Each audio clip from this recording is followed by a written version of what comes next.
તો રાજ્યના 18 જિલ્લામાં નીકળશે સરદાર સન્માન યાત્રા। સરદાર સન્માન યાત્રાને લઈને અમરેલીમાં બેઠક મળી। અમરેલીમાંથી પસાર થતી યાત્રાના આયોજનને લઈને બેઠક મળી। સરદાર વલ્લભભાઈ પટેલની જન્મજયંતિ પૂર્વે યાત્રા નીકળશે। 150મી જન્મજયંતિ પૂર્વે ભવ્ય સરદાર સન્માન યાત્રા નીકળશે। 11 સપ્ટેમ્બરથી 22 સપ્ટેમ્બર સુધી ચાલશે સરદાર સન્માન યાત્રા। બારડોલીથી સોમનાથ સુધી 18 જિલ્લામાં સન્માન યાત્રા નીકળશે। 12 દિવસમાં 18 જિલ્લાના 62 તાલુકાના 355 ગામોમાં નીકળશે આ યાત્રા। 1800 કિલોમીટરની સરદાર સન્માન યાત્રા સોમનાથ ખાતે પૂર્ણ થશે। પૂર્વ એમપી નારણ કાછડિયા, પૂર્વ એમએલએ પ્રતાપ દુધાત આ બેઠકમાં ઉપસ્થિત રહ્યા હતા।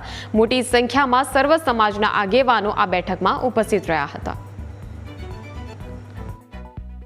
અને આ યાત્રા સરદાર સાહેબ માટે કે આઝાદીના 75 વર્ષ પહેલાં આપણી વચ્ચેથી જેણે વિદાય લીધી છે, કે જેણે આ દેશને અખંડ ભારત બનાવ્યો છે, એવા સરદાર સાહેબ કે પોતાનું સર્વસ્વ આ દેશને સમર્પિત કરી અને આપણીથી વચ્ચેથી વૈયા ગયા છે, ત્યારે એના યાદમાં આ દેશની યુવા પેઢી જાગૃત થાય એ હેતુથી આ યાત્રાનું આયોજન કર્યું છે।